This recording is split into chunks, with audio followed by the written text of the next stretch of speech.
하나님 아버지, 고난주간 마지막 날을 맞이하여 하나님 앞에 거룩한 예배를 올려드립니다. 이 시간 주님 이 자리에 함께해 주시고 하나님의 임재하심을 체험하며 또 죽음의 권세 가운데 있는 주님의 죽으심을 우리가 생각하면서 주님 앞에 두렵고 떨림으로 하나님 앞에 거룩한 예배에 올려드리게 하시고 또 믿음을 통해 부활의 그 기쁜 아침을 맞이할 수 있는 우리가 될 수 있도록 도와주시옵소서. 예수님의 이름으로 기도리옵나이다. 아멘. 누가복음 23장 44절에서 56절까지 우리 한 목소리로 같이 읽겠습니다. 때가 제6시쯤 되어 해가 빛을 잃고 온 땅에 어둠이 임하여 제9시까지 계속하며 성소의 휘장이 한가운데가 찢어지더라. 예수께서 큰 소리로 불러 이르시되 아버지 내 영혼을 아버지 손에 부탁하나이다 하고 이 말씀을 하신 후 숨지시니라. 백부장이 그 된 일을 보고 하나님께 영광을 돌려 이르되 이 사람은 정녕 의인이었도다 하고 이를 부공하러 모인 무리도 그 된 일을 보고 다 가슴을 치며 돌아가고 예수를 아는 자들과 갈릴리로부터 따라온 여자들도 다 멀리 서서 이 일을 보니라. 공회의원으로 선하고 의로운 요셉이라 하는 사람이 있으니 그들의 결의와 행사에 찬성하지 아니한 자라. 그는 유대인의 동네 아리마대 사람이요 하나님의 나라를 기다리는 자라. 그가 빌라도에게 가서 예수의 시체를 달라 하여 이를 내려 세마포로 싸고 아직 사람을 장사한 일이 없는 바위에 판 무덤에 넣어두니 이날은 준비일이요 안식일이 거의 되었더라. 갈릴리에서 예수와 함께 온 여자들이 뒤를 따라 그 무덤과 그의 시체를 어떻게 두었는지를 보고 돌아가 향품과 향유를 준비하더라. 계명을 따라 안식일에 쉬더라. 토요일 날은 바로 예수님께서 죽음의 권세 가운데 머물러 계셨던 그날입니다. 오늘 본문 속에서 예수님께서 죽었던 그 순간을 누가복음에 기록되어 있는데 예수님께서 죽었던 그 시간은 제9시라고 되어 있습니다. 오후 3시에 근데 제6시쯤, 제6시는 바로 정오 12시입니다. 가장 밝은 그날, 그 시간에 해가 빛을 잃었다. 12시부터, 돌아가시 3시간 전부터 어둠에 빛을 잃고 온 땅이 어둠에 임하였고 드디어 오후 3시가 되는 9시에 드디어 예수님께서 운명하신 그 시간에 바로 성소의 휘장이 한가운데서 찢어졌다. 위에서 아래로 찢어졌다. 바로 성소의 휘장은 예수님의 몸을 상징하는데 그것이 찢어지면서 바로 대제사장만이 들어갈 수 있는 그 지성소 안에 누구든지 들어갈 수 있는 예수의 이름으로 누구든지 들어갈 수 있는 그 길이 열리게 된 거죠. 그리고 예수님께서 가상 7언을 하셨는데 그 마지막 말씀이 바로 46절에 기록이 되어 있습니다. 예수님께서 마지막 7번째 하신 말씀이 아버지 내 영혼을 아버지 손에 부탁하나이다 하고 이 말씀을 하신 후에 숨지니라 이렇게 기록되어 있습니다. 아버지 내 영혼을 아버지 손에 부탁하나이다. 이 말씀은 어디서 예수님께서 인용하신 거냐면 시편 31편 다윗의 시편입니다.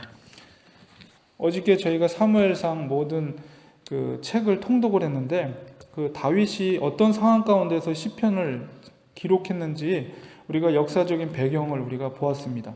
시편 31편을 제가 잠깐 읽어드리면 바로 31편 5절에 보면 내가 나의 영을 주의 손에 부탁하나이다. 이 말씀을 예수님께서 마지막 가상 7언으로 인용을 하신 거죠. 진리의 하나님 여호와여 나를 성령하셨나이다. 내가 허탄한 거짓을 숭상하는 자들을 미워하고 여호와를 의지하나이다.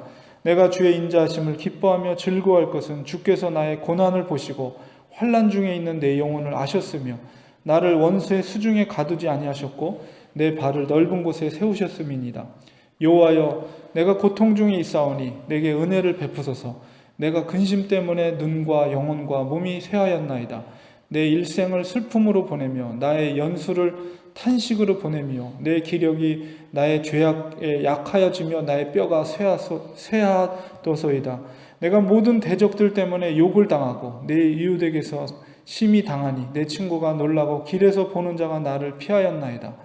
내가 잊어버린 바 됨이 죽은 자를 마음에 두지 아니함 같고 깨진 그릇과 같으니이다. 내가 무리의 비방을 들었으므로 사방이 두려움으로 감싸였나이다. 그들이 나를 치려고 함께 의논할 때 내 생명을 빼앗기로 꾀하였나이다. 여호와여, 그러하여도 나는 주께 의지하고 말하기를 주는 내 하나님이시라 하였나이다.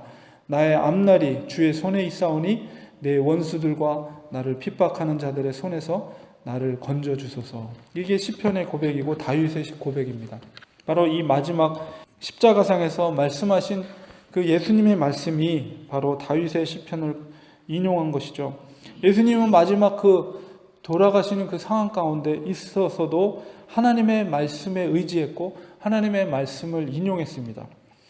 예수님께서 십자가에서 돌아가실 때 하셨던 일곱 마디의 가상 7원의 말씀은 우리에게 던지는 메시지가 너무나도 놀라운 말씀입니다. 예수님은 죽는 그 순간까지 하나님의 말씀을 의지했습니다. 그리고 말씀에 의지해서 그가 그의 영혼을 하나님 아버지께 맡기는 것을 보게 됩니다. 예수님의 가르침을 따르는 제자로서의 우리 그리스도인들은 바로 예수님께서 마지막 순간까지 하나님의 말씀을 의지했던 것처럼 말씀에 의지해서 말씀을 믿음으로 그 믿음을 고백하며 살아가는 자들이 예수님의 제자들입니다. 하나님의 말씀을 따르는 제자들의 삶의 모습은 바로 그 말씀을 의지하는 믿음의 고백을 사람들 앞에 나타내는 것이죠. 예수님께서 돌아가셨을 때 사실 그 예수님의 죽음에 대해서 그 죽음의 장례를 집행하고 그 뒷일을 감당한다는 것은 보통 용기가 아니면 감당하기 힘든 일입니다. 그런데 그 죽음의 장례를, 예수님의 장례를 준비했던 사람이 누구냐면 바로 아리마대 사람 요셉이었습니다. 아리마대 사람 요셉은 부자였고 또한 그는 공회원이었다, 이렇게 이야기를 하고 있습니다. 죄인으로 사형에 집행된 죄수의 장례를 집행하겠다고 나서는 것은 매우 부담스러운 일입니다. 그러나 말씀에 의지해서 자기의 믿음을 그럼에도 불구하고 드러낸다는 것은 정말 아름다운 믿음의 모습이라고 할 수가 있습니다. 예수님의 죽음을 준비했던 아리마대 요셉, 그리고 또한 그 예수님의 죽음을 예비했던 여인들은 향품과 향유를 그의 장례를 준비하는 일을 여인들이 하였습니다. 바로 아리마대 요셉 그리고 니고데모가 그 장례 일을 맡아서 했는데, 아리마대 사람 요셉, 아리마대라는 지역은 어떤 지역이냐면 예루살렘에서 서북 쪽에 30km 있었던 지역인데 바로 사무엘의 고향입니다. 선지자 사무엘의 고향이었고 에브라임 산지인 라마다임 소빔이라는 그 사무엘의 고향이었습니다. 지역적으로 사무엘의 고향이었기 때문에 지역적인 신앙적인 특징 속에서 여호와의 신앙이 전통이 이어졌던 그런 지역에서 자라났던 사람이기 때문에 그 아리마대 사람 속에는 하나님을 경외하는 마음이 아마도 있었을 것입니다. 그리고 51절 후반부에 보면 하나님의 나라를 기다리는 자다, 이렇게 표현되어 있습니다. 그는 비록 공회원이라는 것은 바로 산헤드린, 유대인들에게 있어서 가장 종교적인 최고의 의결 기관이었던 산헤드린 71명 중에 한 공회원이었다는 것이죠. 그렇기 때문에 그는 굉장히 사람들로부터 존중을 받는 사람이었고, 예수님의 장례를 치렀던 그 무덤도 자기가 사놨던, 가난한 자들이 들어갈 수 없는 굉장히 부유한 자만이 갈 수 있는 그런 무덤이었습니다. 그 무덤을 예수님의 무덤으로서 기쁜 마음으로 그것을 공급해 준 사람이 바로 아리마대 사람이었죠. 그런 아리마대 사람, 그리고 니고데모, 그리고 또한 용기 있는 여인들, 마리아와 함께 따라왔던 여인들이 바로 그의 용기 있는 믿음을 통해서 예수님의 장례를 준비했던 자들입니다. 예수님의 제자들, 그리고 예수님을 추종하는 그리스도인들의 믿음의 모습이 어떠한가를 나타내는 사람들이 바로 이런 사람들입니다. 우리의 신앙의 모습을, 우리가 예수님을 믿고 사랑한다는 모습을, 신앙의 고백을 많은 사람들 앞에, 사람들이 부끄러워하는 그러한 십자가를 외면하지 않고 주님을 위해서 우리의 믿음을 드러나는 순종의 모습이야말로, 특별히 희망이 사라진 상황 가운데 있을 때 빛을 발하는 아름다운 모습이 바로 믿음의 모습이라는 것이죠.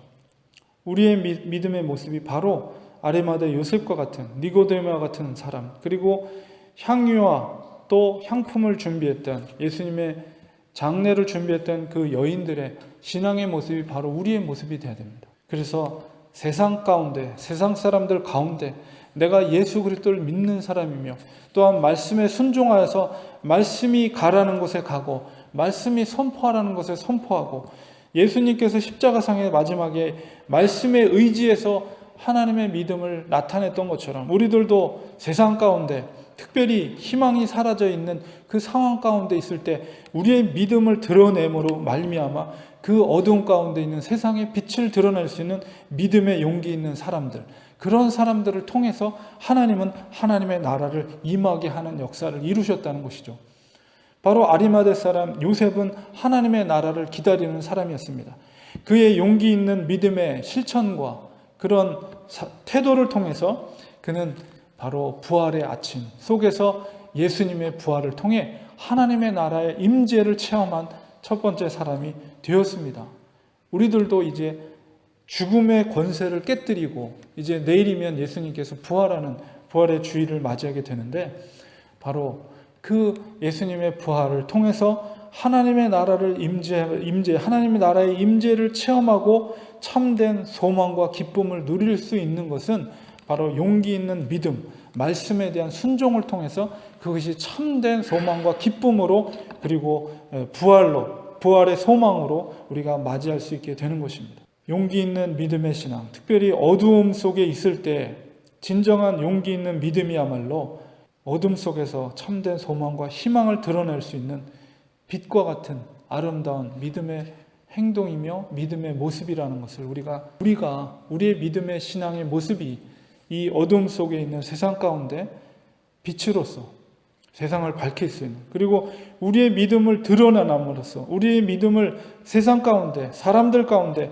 내가 예수 그리스도를 믿는 하나님의 사람이라는 것을 우리의 입술을 통해서 우리의 손과 발과 행동을 통해서 나타남으로 인해서 어둠 속에 있는 이 세상 가운데 진정한 희망과 소망과 부활의 소망을 나타낼 수 있는 온전한 그리스도인으로서 여러분이 말씀에 의지해서 살아가는 그 결단을 통해서 순종을 통해서 우리의 믿음을 나타냄을 통해서 빛된 사명을 감당하는 믿음의 사람들 되시기를 주님의 이름으로 간절히 축원드립니다.